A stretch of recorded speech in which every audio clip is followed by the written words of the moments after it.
59 gols. Dá uma média inferior a 1 gol por jogo.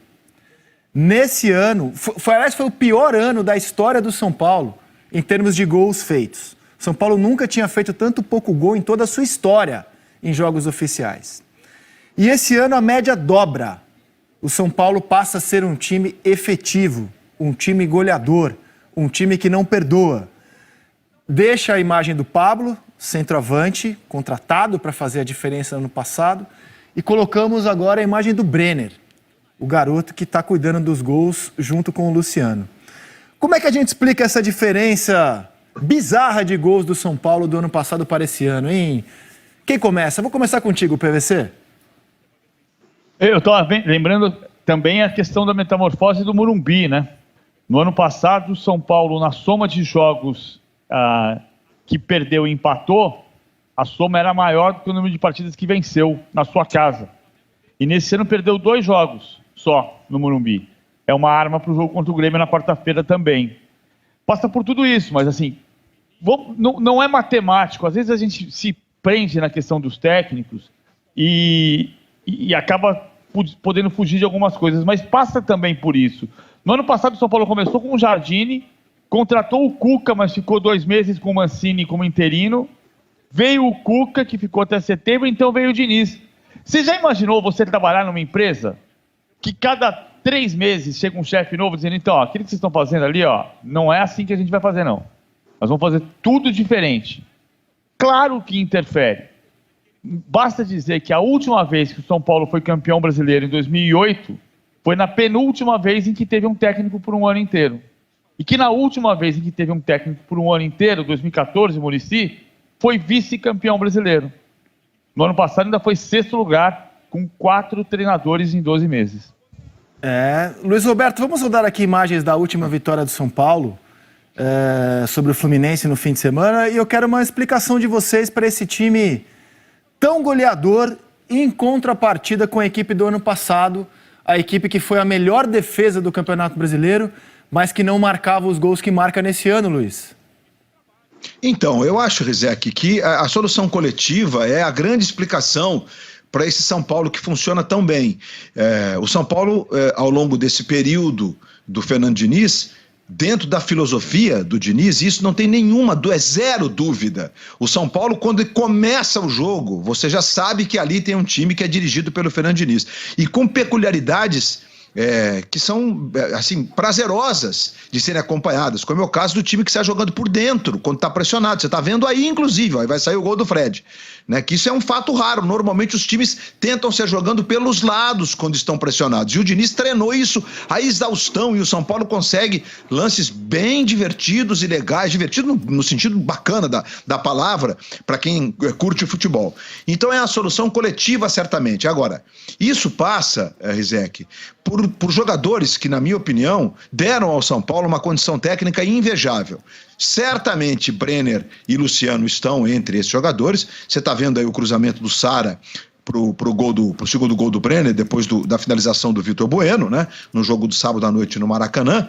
E a bola do Luan pro Sara, vocês estão percebendo? E o Sara cruza sem deixar cair. Isso são movimentos técnicos de um time que está com a autoestima lá em cima. A confiança, olha, a confiança está muito no alto. E o Brenner aí, esse lance resume as características do Brenner, né? O domínio de pé esquerdo. Aliás, no primeiro lance ele finaliza de primeira e o segundo domina de canhota, amortecendo para finalizar de direita e fazer o gol. Então a gente tem, Rizek, jogadores que estão num nível muito alto. Que bola do Fred pro Caio, né? Incrível, que bolaça mesmo. Olha só, coisa de quem joga demais, mesmo aos 36. E foi bonito, foi um jogo bacana, com filosofias diferentes. Então acho que o São Paulo passa muito pela condição também técnica dos jogadores que estão atuando nesse momento e por uma liderança, na minha opinião, técnica, e uma liderança em todos os aspectos que é indiscutível, que é do Daniel Alves. O Daniel Alves está jogando um fino, e o São Paulo parecia, sábado à noite no Maracanã, que não tinha jogado no meio de semana. O time não parece desgastado fisicamente. Existe até uma explicação técnica para isso, porque os times que jogam mais com a bola, que fazem a bola correr, que tocam muito a bola, que tentam ficar com ela, como foi o caso do Flamengo do ano passado, o desgaste é menor. O Jorge Jesus dizia isso para as pessoas próximas, né? Em entrevista ele nunca disse porque não foi perguntado. O meu time joga de uma forma que se desgasta menos, então eu posso escalar mais vezes o time titular. Isso tudo passa por uma explicação coletiva.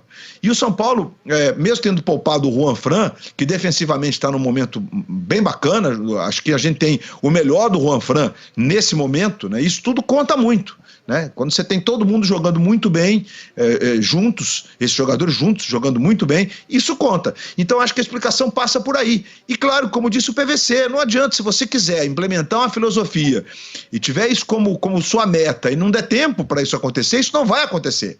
Porque o Diniz conseguiu corrigir o elenco, com o barco navegando, e corrigiu, e trouxe jogadores com as características que ele enxerga possíveis de botar isso em prática. Então essa é na minha forma de ver, é a explicação para esse São Paulo, que tem muito do Diniz, muito, muito.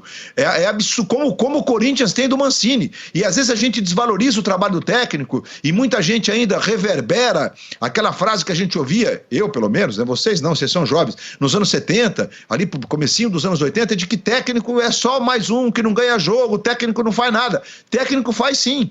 E na medida que o futebol ficou ainda mais coletivo, ainda mais competitivo, o técnico passou a ter uma importância muito maior na dinâmica do jogo. Então eu vejo a explicação do São Paulo por aí, e tá prazeroso de ver o São Paulo jogar. Agora, Cereto, ao contrário do Mancini, o Diniz teve tempo de terminar a temporada passada, olhar problemas que ele tinha no elenco, começar o ano, escalar um time, não dá certo esse time, buscar 2 jogadores que não estavam inicialmente, aliás 3, né? O Gabriel Sara, que se machucou no começo da temporada, o Luciano no Grêmio e o Brenner. O Brenner e o Luciano foram jogadores do Fernando Diniz no Fluminense ano passado. Quando dizia-se do Fluminense do Diniz, que era um time que cercava e não machucava. O PVC fez um levantamento, eles só jogaram juntos uma vez como titulares, largando. Olha que curioso, no Fluminense, né? No Brasileiro. E esse ano são a dupla titular do São Paulo. Então o Diniz conhece muito bem esses dois. Conhece o que eles podem dar, o que eles podem não dar. E vou trazer números dessa temporada absolutamente matadora do Brenner. Ele é o artilheiro do Brasil, ao lado do Diego Souza, com 22 gols, em 37 jogos no ano, sendo 25 como titular. Ele tem um gol marcado a cada 111 minutos.